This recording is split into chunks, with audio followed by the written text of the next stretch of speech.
And now I would like to call in Dr. John Ashton to be interviewed this morning. Good morning to you, Dr. John. It's great to have you with us. Yes, good morning. It's a lovely morning here. Lovely morning indeed.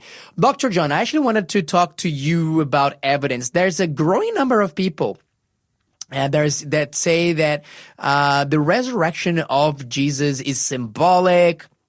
It's talking about, the life cycles of renewal, of birth, death, and the resurrection, kind of like how the sun works and whatnot. And it's all kind of a very mythical. I'm wondering, is there any credence to that theory, or is the evidence of Jesus something that can be historically verified? Yes, so this is a very important question. So, pardon me. As you were mentioning earlier, we have to make a decision between whether or not there is a God or there isn't. So we have within our education system the underpinning philosophy of naturalism, that this physical world is all there is. And there are major problems with that. Well, while scientists make assertions, for example, there's still no known mechanism how new body parts can evolve. So scientists say, well, evolution happened, but we don't know how it happened yet. So they still haven't figured that out, because the science is pointing the complexity of the genetic code, the impossibility of a code reader, the ribosome, a massive molecule of over 300,000 atoms arising by chance, absolutely impossible. So they've run into these dead ends.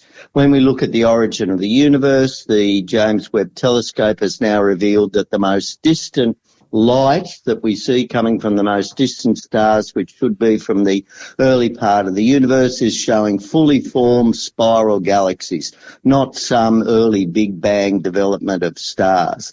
And so everywhere we look, the evidence is pointing that science can't explain our origins, but they're still sticking to that because they don't want to have the evidence for a God. Is there something supernatural? Is there something spiritual? Is there something outside this spiritual world? And so when we look at the Bible, which we take as the evidence for example, the Genesis account, the evidence that Jesus was truly God and was resurrected and translated, they say, well, okay, the Bible is just fiction. It's just fiction. It's been made up. It's in just a myth. But in actual fact, when we drill down and challenge these people, we say, let's look at the evidence. What is the evidence that the Bible is actually a historical account? What is the evidence that the Bible contains eyewitness accounts of the resurrection of Jesus and of his translation into heaven?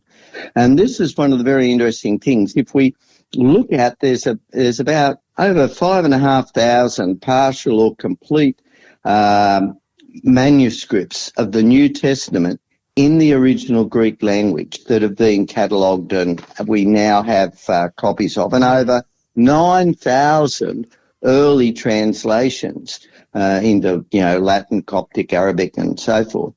And also, I was reading recently, there are over 38,000 quotations from the New Testament by early church fathers who wrote between the 2nd and 4th century. So this is very early after the time of the disciples. And we have so much material that we could still actually reconstruct the entire New Testament from these quotations, except for a dozen or so verses. Oh, wow. And so this is amazing collaboration that people copied these documents as historical documents. Now, if we, for example, look at, say, Tacitus, who wrote the Annals of Imperial Rome around about 116 AD, the Roman historian, the first 6 books of Annals survive as only one manuscript, which was copied about 850 AD. So that's sort of 700 years after the event is the latest copy we have. Yet we have copies of the Bible, as I said, that date back from the 2nd century through. So we have, again, if we look at Josephus's works on the Jewish War, we have 9 manuscripts that were copied in the 10th and 12th centuries. So if we look at, his work, we have a Latin translation from the 4th century. So again, we don't question Josephus' work. We don't question Tacitus's work, these sort of things. Scholars treat these as historical documents. When we look at the Bible, we have overwhelming evidence for historical document that were copied very soon after the actual event. Now, the other thing is, particularly if we look at Luke's work, at Luke's gospel, right, and we read there that Luke wrote as if he was writing a historical account. And one of the reasons that we do this is that Luke anchors the different events with historical events. So, for example, he starts his account there in the days of Herod, the king of Judea. Mm-hmm. And then he dates the events surrounding the birth of Christ in more detail. He says, in those days a decree went out from Caesar Augustus that all the world should be registered. So he's pegging these events to actual historical landmarks. That's right, yes, and he goes into quite detail. You know, he says, in the 15th year of the reign of Tiberius Caesar, Pontius Pilate being governor of Judea, Herod being tetrarch of Galilee, and his brother Philip tetrarch of so forth, and Trachonicus, Lysanicus tetrarch of Abilene during the high priesthood of Annas. So there's a lot of detail there. And see, early on, for example, there were a lot of critics that they said, well, hang on, Lysanias was never tetrarch of Abilene. And so they thought, but then later on, more documents were discovered when a number of inscriptions were found dating to the time of Tiberius, which named Lysanias as tetrarch of Abilene near Damascus, precisely as Luke said. So this is it when people have done a whole lot of studies historically and verified the historical accuracy of Luke's writings. Very interesting. Because, look, people can say this, okay, Dr. John, you're telling me that the manuscripts of the Bible, the New Testament in particular, they haven't been adulterated. We can trust their integrity, given the sheer volume and quotations from all sides. So, okay, we know that what the writers wrote is what they wrote. But didn't people back in the days had a lot of superstitious beliefs, and couldn't they just be either talking about Jesus' resurrection as a metaphor or just some superstition, or perhaps they're trying to convince the world from some kind of propaganda to justify their beliefs? What would you say to a skeptic that would be sincerely inquiring these things? Well, I think people back then weren't as superstitious as people thought. For example, when John the Baptist's dad was told that he was going to have a son, then he thought, well, my wife is old. Older women, they go past menopause, they don't have children now. They were very real. They were very realistic. They knew, they had common sense. They knew what was happening. Now, some of the things that, there are claims that are made that, the people were hallucinating about seeing Jesus and this sort of thing. Well, again, when you look at this sort of thing, it's very interesting that several of the accounts of hallucinations, they didn't recognize it was Jesus initially. And the other thing is there's no recorded cases of mass hallucinations. So when Jesus appeared to over 500 people after the resurrection, you can't have mass hallucinations. And when you look at Peter, Paul, James, John, all these people that made these assertions afterwards that they were eyewitnesses to seeing Jesus. And this is one of the very interesting things too that Luke records. Luke, notice when he's writing in the book of Acts there, he talks about at the beginning there that what I'm doing is I'm accounting to you eyewitness accounts. I have actually spoken to eyewitnesses, and this is what they told me. And he talks about how Jesus appeared to the disciples and was taken up to heaven in front of them. And the same thing, of course, with the number of people that saw the Jesus after the resurrection. It's a very interesting account there, and number of details, for example, that we pick up. Even, for example, that when John and Peter raced to the grave, John got there earlier, and he was the younger guy, and it's pretty typical he could run faster. It's interesting when he went in and saw. John writes that he saw and he believed.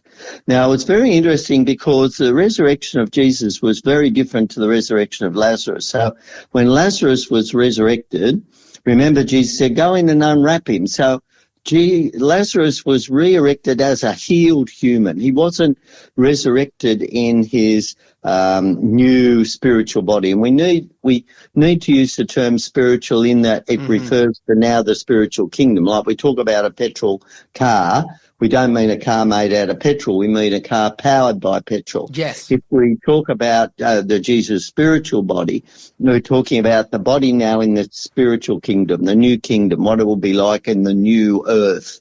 And so when Lazarus was resurrected, Jesus had to say, unwrap him. He's trapped in his grave cloths. When John and Peter went in, they saw those grave cloths which were wrapped around, and if you understand the way at which the body was prepared, the bodies were wrapped in layers of linen with spices in between layers of linen. And remember, the women were going to go the next morning to wrap, to continue the process, put more spices and so forth around. Those grave clothes were lying there. They were lying there as the form of the body. And just the covering of the head had been separated and rolled out. So the difference was that Jesus' resurrection, Jesus came through his grave clothes. He didn't unwrap them. He came through his grave clothes. So this is very interesting because this is corroborated when there are two events described afterwards where, remember, Jesus appeared to the disciples in the locked room twice. Second time with Thomas. He just came through the walls. Through walls, yeah. Yeah. And one of the things, again, this fits our current understanding of science in that we know that matter is largely empty space. We feel things as a result of force fields, just like when you trip over, you're suddenly pulled to the ground by gravity, right? Or you jump up, there's a really strong force that pulls you down. Well, the interatomic forces are even stronger on the smaller scale. And that's why when we look, if you consider matter, if you consider a golf ball, right, as the nucleus of an atom, which is where the matter is, the next atom is about, 6 or 7 kilometres away. Wow. In terms of a golf ball size. And so we're largely empty space. So, and it's interesting that when Jesus talked to the disciples, he didn't talk about flesh and blood, he talked about flesh and bone, which is quite interesting again. But we don't understand these things, but they all fit the science that we know at the present time. Some people say, oh, well, Jesus just swooned on the cross, is really alive. But then we have the detail that when the soldier put the spear in, out came water and blood. Blood had already congealed. Jesus was already dead. And also we have the account that when Josephus asked for the body, Pontius was surprised. Okay, he's definitely dead. To make sure, he sent a centurion to go and check that he was dead. before he released the body. So we know that Jesus definitely died. Jesus appeared to all the disciples, and that changed the world. That totally changed their lives. And not only they that, weren't they were like, because all of these disciples, when they were out and about proclaiming this resurrection of Jesus, they did so with the peril of their own lives. Why would they risk it for something? Because they're not rich, they're not getting any temporal advantages. They often had to work their way while preaching that gospel. So why would they do that? It's a question that I ask myself. Unless they had been really believed and seen the resurrection of their master. That's right. And also the other thing was initially they weren't expecting that. They'd all run away. You don't embalm a body that you expect to be resurrected. No one expected it. And it was a total shock to them. And this is the power. So we have all these documents that were written at that time. Why were there so many copies made? Because it was an actual amazing event. God had actually come. The Creator had actually come. So, Dr. And John, they had to get that message out. Yeah. We will need to continue that conversation perhaps another time, but just to wrap it up, because we're running out of time here, why is that important? Just like in a nutshell, in 10 words or less, why is it important that we believe the historicity of the resurrection of Jesus? Because this is the only hope that we have. Atheism has no hope. It's a dead end. But we have a message of eternal life. There is a future. There is a spiritual kingdom. One day we can meet the person who made and designed our amazing universe and planet and life. It's amazing. Dr. John, thank you so much for sharing with us these incredible facts about the historicity of the New Testament and of Jesus' resurrection. And most importantly than that, it's not just loose facts, but are facts that actually give us tangible hope about life beyond this life here.